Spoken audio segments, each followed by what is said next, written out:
करते हैं? मैं तो अब रिटायर हूँ बड़े भाई। सरकारी नौकरी में थे? 50 साल रहे सरकारी नौकरी में। अच्छा, एक बात बताइए। अभी एक भाई साहब बोल रहे थे कि पिछले 61 साल मेरी उम्र है, मैंने अपनी ज़िंदगी में ऐसा प्रधानमंत्री कर्मयोगी नहीं देखा, इतना मेहनत करने वाला, इतना राष्ट्र के प्रति तन मन धन से समर्पित। आप भी ऐसा मानते हैं? मैं नहीं ऐसा मानता। ये प्रधानमंत्री जितने भी हुए हैं सारे राष्ट्रभक्त हुए हैं, उनका बड़ा कंट्रीब्यूशन रहा है, ऐसा नहीं कह सकते। समय अनुसार उन्होंने जो ज़रूरत थी उसके हिसाब से देश को कंट्रीब्यूशन दिया। अब लाल बहादुर शास्त्री का कंट्रीब्यूशन कम है क्या? जवाहरलाल नेहरू जो 17 साल रहे हैं, जब जिस समय देश में कुछ भी नहीं था, उसको उन्होंने उत्थान करने के लिए कौन सा कदम नहीं उठाया जो है। अरे अब के लोग तो कहते हैं उन्होंने क्या नहीं किया? नहीं, ऐसा ये तो सब गलत है। एक को कांग्रेस को टोटली उसको डेसिमेट करने के लिए है, otherwise there is nothing. Every prime minister has contributed. Nehru also used to work for 16-18 hours. सुधार जी जो है, ये मनमोहन सिंह जी से ऑनेस्ट कोई प्राइम मिनिस्टर नहीं हुआ। उसकी अपनी वो थी, समस्याएं थी।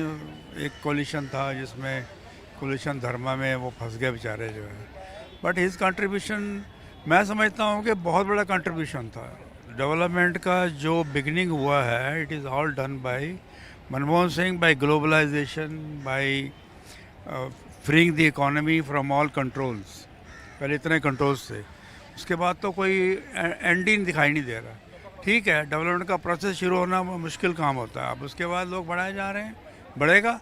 अब तो लोगों की डिमांड है, लोग सब्र अच्छा, एक बात बताइए, आप क्या मानते हैं कि ये, अभी मैं इसलिए लोगों की राय ले रहा हूँ, इस समय सबसे बड़ा मुद्दा क्या है कि 2024 चुनाव से पहले विपक्षी नेताओं के खिलाफ जो जांच एजेंसियां सीबीआई, ईडी है, अभी रिपोर्ट आई थी कि जब से मोदी जी की सरकार है तब से ईडी ने 95% केसेस अपोजिशन के लीडर्स पर किया, सिर्फ 6 बीजेपी के नेताओं पर किया ईडी ने।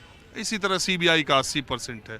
लेकिन क्या आप मानते हैं कि ये केंद्र सरकार एजेंसियों का दुरुपयोग कर रही है, या आप ये मानते हैं कि ये भ्रष्टाचार के खिलाफ लड़ाई है? एक्चुअली क्या है, ये दोनों हैं, 50-50 है ये। इसमें दो इश्यूज हैं।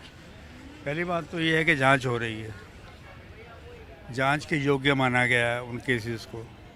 अगर जांच हो रही है तो उनको क्या तकलीफ है? If they are clean, let there be जांच, क्या फ़र्क पड़ता है?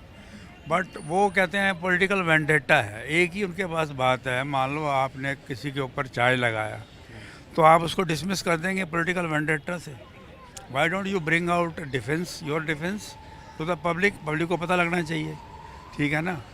दूसरा, ये सत्य है कि जांच इन्होंने बहुत जगह अपोजिशन के अगेंस्ट कर रहे हैं, that is true, but that is their strategy. वो साम दाम दंड भंड सब अपनाएंगे, मॉरल इमॉरल सब अपनाएंगे, उनको 24 में आना है, ठीक है। ये उसी का पार्ट है, किसी को नहीं छोड़ेंगे वो। और मोदी जी ने शुरू में ही कह दिया था जब वो प्रधानमंत्री बने थे कि मेरे पास सबकी जन्म पत्री है। हाँ, उन्होंने कह दिया था। मायावती चुप करके बैठी है, बोल नहीं पा रही है। मायावती को मैं दिखाता हूँ, आप हमारे पटेल नगर में उसकी कोठी देखो, होश गुम हो जाए। How much wealth they have अमेस्ड। Political vendetta तो है, अगर आप क्लीन है तो बताइए, ठीक है ना। तो ये तो होगा। एक बात तो है, आपकी दो बातों से मैं सहमत हूँ।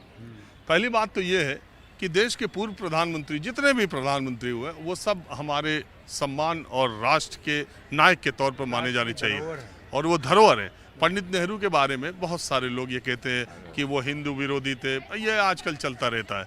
मैं एक, आपने सुना नहीं है, हमने तो LIC ग्राउंड, मैं थोड़ा आपने सुना होगा नेहरू जी को। हमने तो बहुत सुना। मैं केवल एक जानकारी के तौर पर, एक तथ्य के तौर पर आपके बताता हूँ कि आज तक के जितने प्रधानमंत्री हुए, उनमें